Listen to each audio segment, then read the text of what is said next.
And now we pass it on to Friday with the Fuzz with yours truly, Derek. Hello, Derek. Hello, Dave. Thanks, Dave. We got Chief of Police Jeff Swoboda here in Elgin, back in the studio. Chief, welcome. Thank you. And I know you dressed up nice for me. Good to be here. I did. Got all dressed up for my first day with you. Yeah, we got a new team together. Yeah, I know. It's great for radio. Great for radio. We were watching or listening to Chips on the intro, so it was kind of. I was thinking, who's it? Ponch and John. So you know, now with Mike gone and Derek taking the spot, it's kind of like a new partnership. It is. It is. And we start with kind of a big week.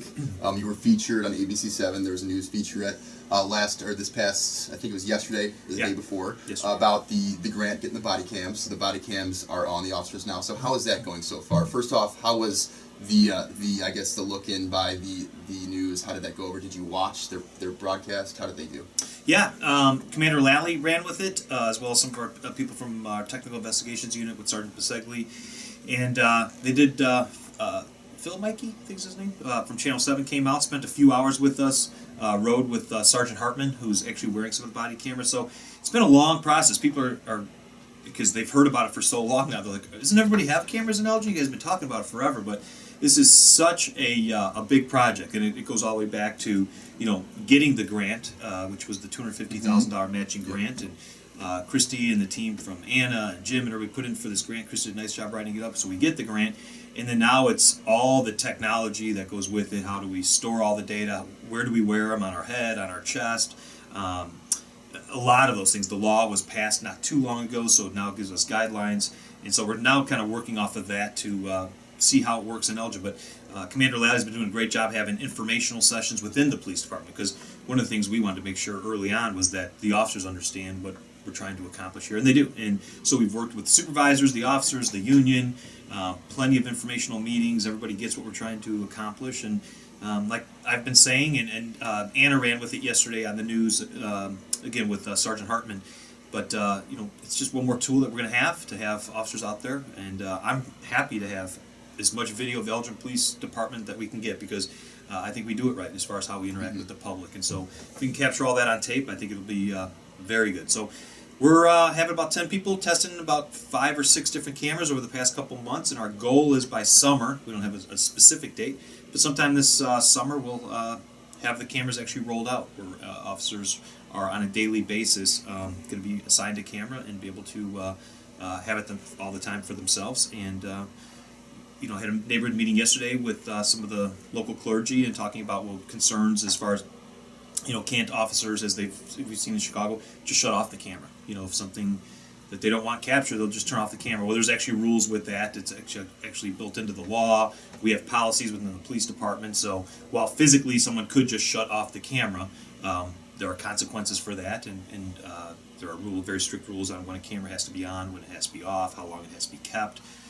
If it's connected with an arrest or some type of crime, it has to be kept until that crime is done. So there's a lot of things we're still working through, and but it's an exciting time, and the news featured us and really kind of put us out there and said, you know, there's only 3, I think it's Lake County, Chicago, and us, and we're on the forefront as far as really kind of getting through all the technical questions that need to be answered before we can just put them out there. Because it's easy to buy a camera and have it record, but storing it, retrieving it, getting it ready for court, having people, Freedom of Information Act, allowing people to FOIA different video. There's just a lot of things with it. So very proud of our team that's been working very hard on it. But sometime this summer we should have everybody out there with cameras. Yeah, you answered a couple of my questions. Sounds like a lot of technical learning has to go into it in regards to, you know, storing the video and where to put it, and how to even wear the camera. Are you still in the test phase of choosing a camera with the 5 to 6 officers right now, or has that been done and now you're going to roll with it towards the summer? No, we're still, we are still looking at which camera. We've got a couple different vendors we're still looking through. I think, I'm not positive, but I think most people are agreeing that kind of the camera on the chest is probably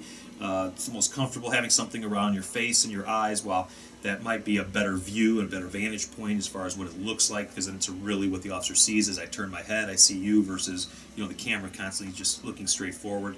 If in a position where I pull out a taser or a handgun, it could be blocked by my arms being up, and so you don't get a good view of the scene. But you kind of trying to balance what feels comfortable, what doesn't get in the way. So the officers, last thing you want is an officer to get hurt or doing something because they're fumbling with their camera, or the camera gets in the way of them going after some of their own equipment and things. So we're still working through all that, but I believe we're pretty close to identifying which vendor we want to go through, and then it's a matter of purchasing and getting them out.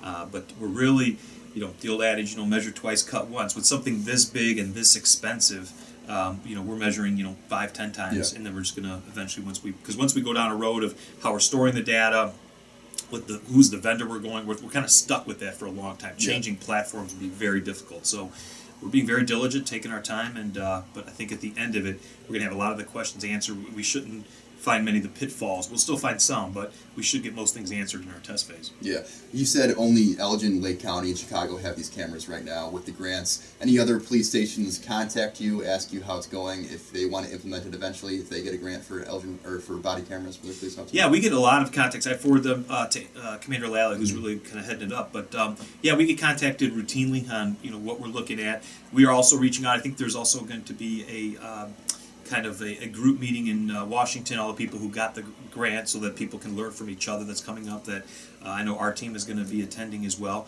So yeah, we're learning from other departments have had cameras, and we're one of 3 only that have the grant that we're purchasing with. But there are other departments, I believe, who have kind of sporadic cameras, or maybe even more so. But as far as a overall approach, starting with when the grant was released in conjunction with the new law, we've had a lot of people call us and find out how we're handling it. Yeah, it's gonna be a lot more. You figure it's gonna be a lot more work on officers with all the technical sides, like storing video. Do they have to store video after their shift, or where is that kept? Do they have to go to a computer and store all video? And how long is video?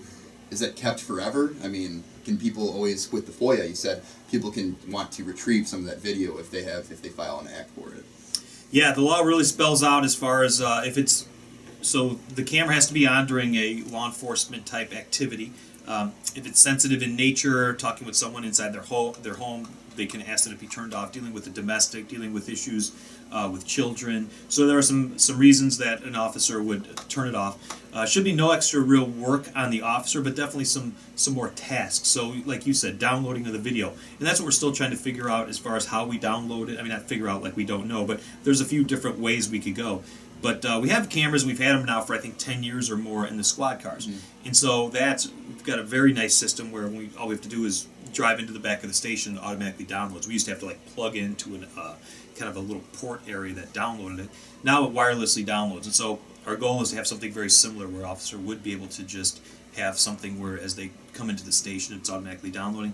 I don't believe we're there right now with our test phase. I could be mistaken with that, but there is some time that once an officer is done downloading that video takes extra time. So we're still trying to figure out how that's going to work as far as the additional time it takes, because that will be pulling an officer off the street to download video. So as we talked about FOIAs, it's going to be additional personnel.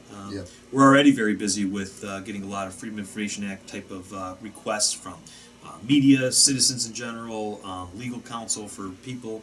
And so we're spending a lot of time on that. But now with video, because that also can be very labor intensive, it's absolutely going to mean more personnel within the police department just dealing with that type of FOIA request. So as we're going through, it's why we're kind of starting slow with it. But there's a lot of questions that are out there. But each time we roll these out, and there's debriefs with the group, and they're kind of saying, not only like functionally if the camera's working well or not, but then also what are some of the issues with downloading it. Then on the back end with the technology that we have, do we want to store it in the cloud or do we want to have servers? There's some issues with speed, but then there's also issues with just how convenient it can be, as we all know, maybe with our phones and things, that the cloud is very convenient. And then what's the price difference with that? So we're really still just researching that, and we'll probably have an answer here in the next couple months. Excellent. And if listeners out there do want to see that video featurette, I'm sure you can go to abc7chicago.com and go ahead and take a look at that if you have more questions that you want answered. But speaking with the chief. Yeah, just before we move on that, and actually we're going to do a presentation at my next Chiefs meeting. Okay. So we're going to have all of our cameras there, some of the officers. Commander Lally's going to do a presentation. So, 2 Mondays at night at 6 o'clock, we're going to be at the police department. We're going to be going through our entire camera project. People can pick up the cameras, see what the cameras look like. So if you're interested, come to the next Chiefs meeting, and we'll be advertising that more on Facebook and with the media, but we'll let anybody come in and kind of see how it's working and see what these cameras look like. So stop by the next Chiefs meeting. I think it's in 2 weeks. I have a question here. Chief, if looking down the line, Do you see a disadvantage for the body cams in regards to the officers and for the safety of the officers? Do I see a disadvantage? Yes. No. Looking at them. Okay. And in this day and age where I'm just saying physical bulkiness or whatever. Right. Just right. No, I see what you're saying. They're very light. It's like having another kind of cell phone on you that clips on. So like might get caught in a seatbelt from time to time, be a little bit of a pain. Okay. Generally, just the pros for it now. With the officers and people can accuse officers of anything. Officers' words now put people in jail. Well, now sometimes juries want more than that. They want to see video of that. So we've all seen stories or something else where an officer wasn't truthful, and so that then has such a cascading effect for all future officers. Well, that officer lied in that police department not too far away. What makes me think I'm going to believe this officer? So we're always dealing with that public perception, the trust issues. So the upsides are so high that some of the technical issues or physical issues that might be a little bit of a pain or a burden really are overcome dramatically by just the positives of it. Yeah, pros definitely seem. Thank you, Chief. Yeah. Oh, you're welcome. I'm speaking with Chief of Police Jeff Swoboda. Jeff, crime stats came out. Yep. And a couple of crime stats that we had mentioned previously before we started here. Gang-related shootings are down here in Elgin, which is very positive. Random shootings, though, non-gang related, are up. First, let's speak on the Part 1 crimes, Part 1 arrests. Those are the more serious ones with the shootings, especially gang-related shootings. Why do you think is the result of that? What has the Elgin Police Department done, you think, kind of getting to the grassroots there to stop kind of this problem? Yeah, some of these things, they're difficult to figure out why they've occurred. So because some of them are cyclical. I mean, kind of the numbers are cyclical. Sometimes you just go down, then come back up, go down. You just never really. Yeah, and sometimes we can attribute to certain people getting out of jail. So kind of starting back from the beginning here, Part 1 crime, and we're finalizing this, and we're going to be putting it out here shortly. Part 1 crime overall for the police department, for the city of Elgin, are down, and actually down dramatically. It's down probably about going to be, I think the final numbers are right around 15% or so. So that's down very big. Now we're seeing the biggest reduction, though, in the property crimes. So our burglary to motor vehicles, a lot of the things we've really been working on, our night shift and our patrols and our detectives making some very quality arrests. So we're very happy to see that. But where we've seen the uptick is in aggravated batteries that are up. And we've also seen an uptick in overall shootings. While our gang-related shootings are down, overall shootings are actually up. And so over the past year, I think even the year before, they were also up. And so we're not exactly sure. I mean, it's people. Many times these shootings are very random. People who just happen to see each other. You might be driving around with a gun and you come across someone that you don't like, and you pop off a few rounds at them. Well, if you didn't see them, you wouldn't have done it. So some of these are just very random. They're difficult to make arrests on, especially when the victim doesn't want to talk to the police. Obviously, the suspect, many witnesses don't want to talk to the police. So if they're gang-related, there's some type of other mischief that's going on in association. If you're just walking down the street, somebody shoots at you, and the police come, you're going to just, oh my gosh, the car went that way. Yeah. It's a green car. I don't know what's going on. But if you know who it is and you guys are doing a back and forth kind of thing, whether it's gang-related or it's over a girl or it's over something else, you're going to be like, nope, I don't know who it was. And then you're just going to handle it yourself. And the next time you see them driving by, you're going to pop off some rounds. So it's those numbers are up. So we're trying to determine that, and we do a lot of mapping. We do mapping based on time. We do mapping based on mapping on location where in Elgin it's occurring. But the other thing that's very difficult is we did, of our last 5 specifically gang members that we took off the street with guns, found that I think the average was, or I think everyone was serving right around 3 months in the county before they were out. And so it's difficult. You catch a gang member with a gun, they're up to no good with something going on. And it's a great arrest, and the community loves seeing when we take guns off the street. But I think everybody needs to recognize that they're not gone for long. And so the fact that they were, we make an arrest today, here it is middle of January, by April they're going to be back on the street. So even before summertime. So it's not like we solved anything. We hopefully taken that gun, but there are other guns that will be out there. So it's a constant trying to figure out, who are the victims that we're seeing, who are the suspects, where are they occurring, who got out of jail, who's on parole right now, who's on probation. We get a lot of intel from our school resource officers, who's fighting with who.